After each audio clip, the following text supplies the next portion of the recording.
thank you everyone for coming to the press conference of Storm Hunter. I'll start with the first question and then open up to the floor. Storm, congratulations. This dream run continues. Just explain how you're feeling right now. Thanks. Yeah, I'm a bit tired to be honest, but yeah, I feel good. It was a pretty tough match out there. Laura's a huge competitor. I knew going into the match she wasn't going to give me anything. I had to really earn it, and yeah, it was tough. Obviously, being a break up in the second, and then losing that, and then being 4-1 up, going back to 4-3. But I just tried to hold my nerve and to get the win and to be in the third round of the Australian Open. It's a dream come true. Obviously, I've been playing for a long time. It's my 6th main draw Australian Open, and you know, it almost feels sweeter this way because I have kind of done it the hard way, lose first round, and then to get through now, it just feels really special. Scott. Still, career best result in singles. How does today compare against everything else you've done in your career? It's definitely up there with probably one of the best feelings. Obviously, I've had some amazing success in doubles, but I feel like this is, a little bit different because I feel in doubles I've probably believed in myself more that I can achieve these things. In singles, maybe not believing in myself. And like I said, I've had a lot of opportunities. I have played in main draw slams from when I was 19, 20, and kind of couldn't really get over the first rounds. And to do it now, I think it just means that much more because I have had those experiences. And yeah, it's up there to do it in Australia as well. It's amazing. Like, the crowd was absolutely incredible. They really helped me today, and I try to use them as much as possible too. And yeah, to make the third round here is it's amazing. Have you ever faced a scenario where you've got now singles, mixed doubles, and doubles all at the one time? Yeah, last year I qualified for French and Wimbledon and won my first round in Roland Garros, and then had doubles and mixed. Obviously, making third round, it's a little bit different, but I'm prepared for that. I think it's just a bonus, to be honest. If you're winning, it's a great problem to have. I feel pretty good. My body, I'm obviously just trying to manage my recovery right now and time. Just trying to stay focused. It's still a long 10 days to go, I guess, and I have obviously still singles to go, and have goals in doubles I really want to achieve too. So I'm just trying to ride the wave. It doesn't happen every day, so yeah, I'm just enjoying it right now. Setting into a really special place for Australians. We've seen so many Australians come from behind during this tournament alone, Thanasi Kokkinakis and Isla. What is it about John Cain Arena, and can you just tell us what the atmosphere is like at court level as a player and how much it gives you a lift? Yeah, I think it's one of those courts, I think because it's ground passes, you get, like, I guess all the passionate fans come in. I think obviously Rod Laver and Margaret Court, the tickets are more expensive, so they're maybe more for people that love watching tennis. And I feel like John Cain just gets the crowd that wants to get behind the Aussies. And you know, today I felt the same. I felt that there was a lot of Aussie fans in the stands, and they were, you know, chanting my name, which was awesome. And I think yesterday was a crazy day for the Australians on that court, and you know, I just kept trying to believe in myself and use that energy. I think in the second set there, I just dropped my energy levels a little bit, and in the third, you know, even my coach was yelling out like, "Come on, you're in Australia, and you're in Australia. Like, use that advantage because it is so special what we have here." And like you said, John Cain Arena, I think, because it's ground passes and it's a big court. It's loud, and I love that. It's an awesome experience. So I definitely thrived off that today. Can you quantify how much of a difference it makes in matches? Is it 15%, 20%, 30%? Ooh, I don't know. I couldn't put like a number on it, but definitely it helps a lot. Like, it's definitely, I think if you speak to the others, like it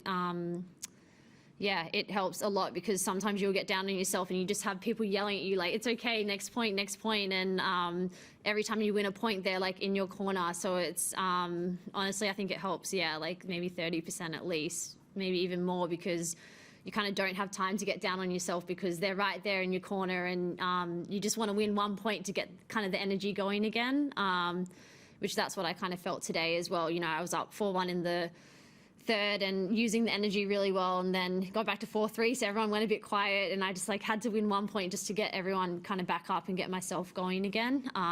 But yeah, I thrive in those environments and loved it. Ali Seminole spoke earlier today about you, said some kind words and said he hopes that your performances this tournament may make you consider playing singles or treating singles more make it more of a priority. Is that on your radar this year? Yeah, definitely. Even before the Australian Open, that was on my radar as well. Just trying to prioritise a few more singles events. It is hard because a lot of the thousands are 2-week events. And, you know, I've done a really good job to get myself to #1 in the world in doubles, and I don't want to give that up too easily as well. But, you know, I'm not young anymore. I'm not planning on playing forever. So while my body's feeling good, I do want to give singles a good crack. And I'm really lucky that I have Nicole Pratt in my corner. Hopefully she can travel with me a little bit this year to help with my singles, which would be awesome. But yeah, I'm definitely trying to fit in more singles weeks, so I'm going to have to sacrifice some doubles here and there. I haven't quite worked that out yet, but I think once we finish here, we'll kind of sit down and reassess the schedule. Not many people have got the better of you in the doubles court in the last 12 months or so, Storm, but Laura's had a couple of good results. Did that make today's result even more special, perhaps? Yeah, a little bit, to be honest. Obviously, losing in WTA finals in Cancun last year to Laura in a super tiebreak, and then recently the United Cup was a heartbreaker, 15-13 in the super tiebreak as well. I mean, even last year, I knew Laura was playing really well. She was playing great doubles and also had a lot of success in singles. I think she cracked into the top 100 kind of back end of last year again. So I knew like today was going to be tough. I know she has that experience. I knew she wasn't going to get, you know, in awe of the crowd as well. She likes those arenas, even if they're not cheering for her. She likes being in those stages, and she was always going to fight. So yeah, there was definitely, I wanted to get revenge more for United Cup last week. Definitely for Australia, because that was a heartbreaker. When you're playing for your country, it means so much more. And yeah, that one definitely hurt. So it was nice to get a little bit of revenge today. And in the third round, you get Barbara Krejcikova, again, doubles person who you've come up against. What's that going to be like? Yeah, it's going to be a tough match. She's obviously Grand Slam champion in singles and doubles. Great player. I think she controls the ball really well. I wouldn't say she's super aggressive, but she just is able to control the ball, manipulate where she wants to hit it, use the backhand slice a little bit, her forehand. I think she can hit any spot. She kind of reminds me of Ash a little bit, Ash Barty, the way she plays. So, yeah, it's honestly going to be a tough match, and I'm up for it, though. I think it's going to be a good challenge, and, yeah, I feel like I'm playing well. I just got to back myself, and, you know, I play an aggressive game style and try and not give her the chance to dictate the court. But, yeah, she has a lot of experience, and she's not going to be fazed by anything, so I'm just going to focus on me and go out and enjoy it on Friday. Storm, on court, in the interview with Elena, she seemed to kind of maybe push a button or two. Your eyes were welling up a bit there, and you said, you know, you're going to cry about how much your team meant to you. After the match, behind closed doors, what was the experience like for you and the emotions? Yeah, it was really nice to see, yeah, my husband, my parents, Praddy and Fish. These are people that have been in my life for obviously a very long time. Like I said on court, obviously my parents have been there from day one, and they've always supported my dreams and goals no matter what.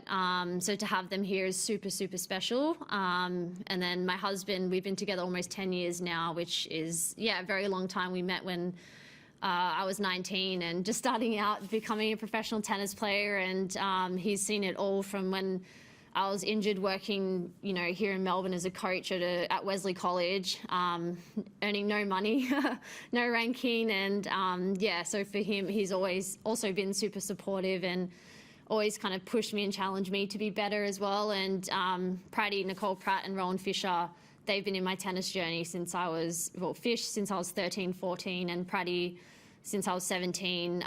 So I just feel really lucky that I have these people here with me this week, and yeah, to kind of share that with them, it was amazing. Definitely a few tears behind closed doors, but yeah, I just feel really lucky because these are the people that have always believed in me no matter what, and they've been there kind of from the beginning, and yeah, that just makes it more special. That maybe a bit more upbeat. It seemed like, you know, you were really pumped up in that third set, and I think you were saying "let's go" a few times, like "let's go." Is that your kind of catch cry now? I don't know, to be honest. I just said whatever came out. I wasn't really thinking. I was just trying to let out positive energy and try and get the crowd a little bit more involved, and you know, just try and create a bit of atmosphere for myself, because I think at the end of the second I was a bit flat. You know, kind of lost a few games in a row pretty quickly, and I wanted to come out and just kind of reset and start again. And you know, I was just yelling out whatever kind of came to me. But yeah, like I said, Praddy was like, you know, at the end of the day, she didn't have to say any coaching. She was just like, "You're an Aussie, come on, like be tough, like good energy, and that's all you need to do, you know, just fight out there." And I mean, she's our Billie Jean King Cup coach, and she's seen how I think perform in Billie Jean King Cup situations and how I thrive in that environment. So I think she was just trying to, yeah, get me to be kind of in that environment out there on John Cain today. Time for one more. All good? Thanks, everyone. Thank you. Wide World of Sports is your home of the Australian Open. With highlights of every match of the AO, the on-court interviews, and every day with the morning serve, you'll be ahead of the game. So click that subscribe button so you don't miss a thing this Australian Open.